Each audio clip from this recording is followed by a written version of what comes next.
Hello friends, I hope सब अच्छे होंगे। आज की इस वीडियो में मैं बात करने वाली हूँ अपनी प्रेगनेंसी जर्नी के बारे में। मेरी प्रेगनेंसी जर्नी में मुझे कौन कौन से सिम्टम्स हैं, जैसे कि मैंने ये अंदाजा लगाया था कि मुझे लड़की हो गई लड़की होगी। प्रेगनेंसी में मैंने ऐसी कौन सी गलतियां की थी जिसकी वजह से मुझे कॉम्प्लिकेशन हुआ था। प्रेगनेंसी में किन किन चीजों का ध्यान रखना चाहिए, तो आज की इस वीडियो में इसी टॉपिक की डिटेल में बात करने वाले हैं। चलिए वीडियो स्टार्ट करते हैं। तो प्रेगनेंसी जर्नी में क्या होता है ना, हम जाने अनजाने कुछ ऐसी गलतियां कर देते हैं जिसकी हमें कॉम्प्लिकेशन हो जाती है, जैसे कि मैंने भी किया था। प्रेगनेंसी में जब जब मेरी प्रेगनेंसी कंसीव हुई, तो मैंने पहले तो अपने डॉक्टर से चेकअप नहीं कराया था, कुछ भी पहले ट्रीटमेंट नहीं लिया था, क्योंकि मुझे पहले कोई भी ऐसे हेल्थ इशू नहीं थी, तो मुझे लगता था कि मुझे कोई प्रॉब्लम नहीं है। जब मेरी प्रेगनेंसी कंसीव हुई तो उसके बाद भी मैं इंडियन हॉस्पिटल नहीं गई, यही मेरी गलती थी। मैंने 15 20 डेज 25 डेज बाद मैं हॉस्पिटल गई थी। सबसे बड़ी गलती तो यही होती है कि अगर आपको प्रेगनेंसी टेस्ट आपने कर लिया है तो आपको इमीडिएट हॉस्पिटल जाना है। और अगर आप प्लानिंग के साथ प्रेगनेंसी प्लान कर रहे हैं, जैसे कि मैंने प्लान के साथ नहीं किया था, तो अगर आप प्लानिंग कर रहे हैं प्रेगनेंसी के लिए तो पहले एक बार आप अपने डॉक्टर से मिलिए, अपनी गायनेक से मिलिए, ताकि अगर आपकी बॉडी में किसी चीज से कोई प्रॉब्लम नहीं, कोई कमी हो, तो वो चीजें आपको पहले ही मालूम चल जाए, ताकि आप जो उसका ट्रीटमेंट है वो आप पहले ले सके। लेकिन क्या होता है कि प्रेगनेंसी कंसीव जब आप कर लेते हैं, उसके बाद किसी भी चीज की अदर ट्रीटमेंट नहीं हो पाती है, सिर्फ आपकी प्रेगनेंसी रिलेटेड ही डॉक्टर आपको सप्लीमेंट देते हैं। बहुत रेयरली होता, तो अगर आपको थायराइड होता है उससे रिलेटेड चीजें आपको देते हैं। अदरवाइज कोई भी ओवरडोज या बहुत ज्यादा दूसरी मेडिसिन आपको नहीं दे सकते हैं, क्योंकि उसका इफेक्ट बच्चे को पड़ता है। तो मैंने सबसे बड़ी गलती यही थी कि मैं 25 डेज बाद गई थी। इससे मुझे क्या पता चला कि जब मैं 25 डेज बाद गई हॉस्पिटल, मैंने मेरा चेकअप किया एंड मुझे जब अल्ट्रासाउंड के लिए उसने बोला, अल्ट्रासाउंड में मुझे पता चला कि मुझे फाइब्रॉइड्स का इश्यू है। बहुत बड़ा शॉकिंग रिएक्शन था मेरे लिए, क्योंकि मुझे नहीं पता था कि मुझे फाइब्रॉइड्स का इश्यू है। कि मुझे कोई भी ऐसे फाइब्रॉइड्स रिलेटेड सिम्टम्स नहीं थे, मुझे कभी बहुत ज्यादा पेट में दर्द नहीं हुआ, कुछ भी मुझे मतलब मुझे ऐसा नहीं था कि मुझे पता चला कि मुझे कुछ इश्यूज है। हाँ, मुझे पीरियड ड्यूरेशन में स्टमक पेन होता था, बहुत ज्यादा होता था, लेकिन मुझे ऐसा लगता था कि ये नॉर्मली पीरियड्स की सबको पेन होते हैं, तो ये वैसा ही पेन है। बट मैं उस पेन में डिफ्रेंशिएट करना भूल गई, डिफ्रेंशिएट नहीं कर पाई। अगर मुझे पेन बहुत ज्यादा हो रहा है तो उसके लिए मुझे पहले डॉक्टर से मिलना चाहिए था। तो मेरी सबसे बड़ी गलती यही थी। जब मुझे फाइब्रॉइड्स निकला, उसके बाद से मतलब मैं एकदम से बहुत ज्यादा परेशान हो गई थी, थोड़ी सैड भी हो गई थी कि फाइब्रॉइड्स के साथ प्रेगनेंसी बहुत कॉम्प्लिकेटेड होती है। प्रेगनेंसी में मैंने बहुत कुछ कॉम्प्लिकेशन झेला। डॉक्टर से मिले, डॉक्टर ने मुझे बताया फाइब्रॉइड्स है, तो डॉक्टर ने मुझे बहुत सारी चीजें उस टाइम पे क्लियर कर दी। डॉक्टर ने मुझे ये भी बोल दिया कि आपकी प्रेगनेंसी बहुत ज्यादा कॉम्प्लिकेटेड है, इसमें बहुत ज्यादा रिस्क होता है कि आपका मिसकैरेज हो सकता है, कभी भी ब्लीडिंग हो सकती है, कभी भी आपको हॉस्पिटलाइज होना पड़ सकता है। काफी सारी चीजें उन्होंने मुझे बता दी थी। बट उन्होंने डॉक्टर ने मुझे एक चीज और बोली कि देखिए, प्रॉब्लम्स आपको बहुत सारी हो सकती हैं, बट अगर आप स्ट्रेस फ्री रहेंगे, आप थोड़ा कॉन्फिडेंट रहेंगे अपनी प्रेगनेंसी को लेके, 100% देखिए आपकी प्रेगनेंसी सही से चल सकेंगे। तो मैंने किया भी वही। देखिए, प्रॉब्लम मुझे हुई भी, मुझे जैसे जैसे डॉक्टर ने बोला था मेरे साथ सारी चीजें हुई। डॉक्टर ने मुझे, लेकिन मैंने गलतियां क्या की मैं आपको वो शेयर कर रही हूँ। डॉक्टर ने मुझे बोला था कि आपको प्रॉपर बेड रेस्ट करना है, आपको कुछ भी नहीं करना है, लेकिन मैंने गलती यहाँ पे भी यही की कि मैंने प्रॉपर बेड रेस्ट नहीं किया। मुझे लगा कि थोड़ा बहुत तो मैं काम कर सकती हूँ, वॉक कर सकती हूँ, क्योंकि मुझे एक्टिव रहने की आदत है, तो मैंने उसमें ये मिस्टेक किया कि मैंने प्रॉपर बेड रेस्ट नहीं किया। उसकी वजह से मुझे क्या हुआ कि अगर मैंने रेस्ट नहीं किया प्रॉपर, तो मुझे प्रेगनेंसी के 4th मंथ में मुझे ब्लीडिंग स्टार्ट हुई। 4th मंथ में मैं हॉस्पिटलाइज हो गई। डॉक्टर ने मेरा जब ट्रीटमेंट किया, जब मुझे ब्लीडिंग हुआ तो मैं बहुत ज्यादा डर गई, क्योंकि ब्लीडिंग जो हुआ था बहुत तेज ब्लीडिंग थी मेरी।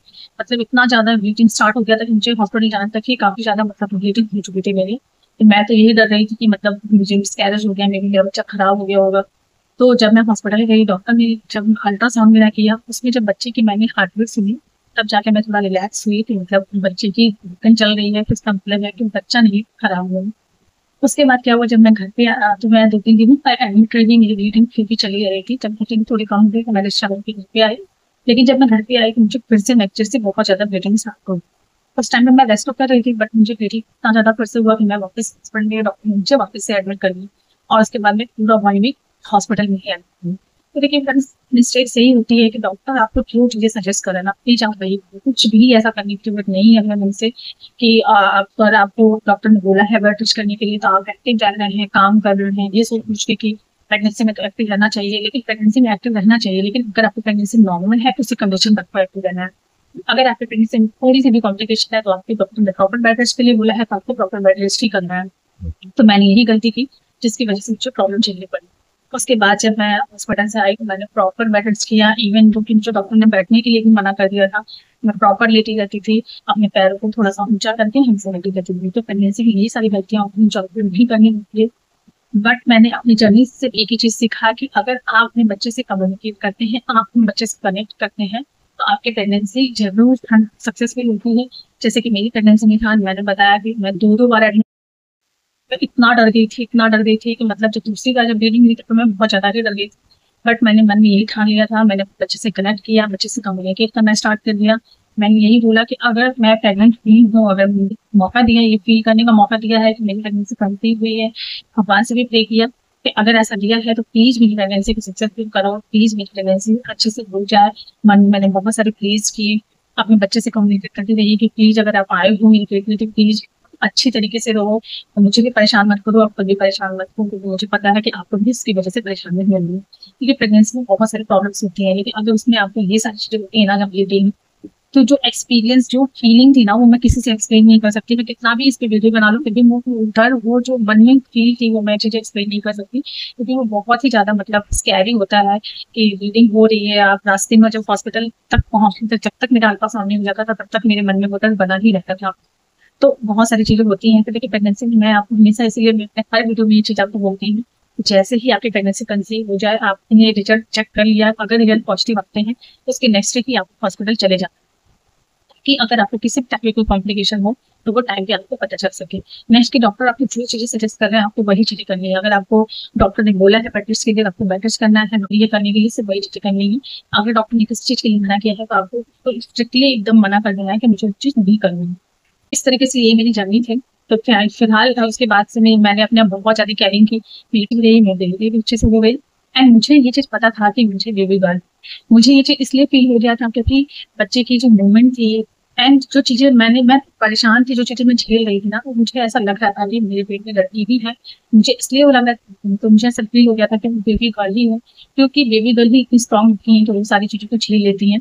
तो मुझे ऐसी फीलिंग आ गई थी कि मेरे पेट में बेबी गर्ल है। नेक्स्ट ये वो बहुत ज़्यादा एक्टिव थी, एंड जब भी मैं उससे कम्युनिकेट करती थी, तो वो मुझे तुरंत रिस्पॉन्स करती थी, तो मुझे ऐसा लग गया था कि मेरी बेबी गर्ल ही है। अगर आप अपने बच्चे के साथ कनेक्ट करते हैं, जब कम्युनिकेट करते हैं, तो इससे आप अंदाज़ा लगा लेते हैं कि आपके पेट में लगा है या नहीं, जैसे कि मुझे लगाया था। ये था आज का वीडियो। आई होप मेरी वीडियो आपको अच्छी लगी हो, वीडियो इन्फॉर्मेटिव लगी हो। मेरी वीडियो को लाइक करके, मेरे चैनल को सब्सक्राइब करके, बेल आइकन प्रेस करके, ताकि आपको अच्छे-अच्छे अपडेट्स मिलते रहें। मिलते हैं नेक्स्ट वीडियो।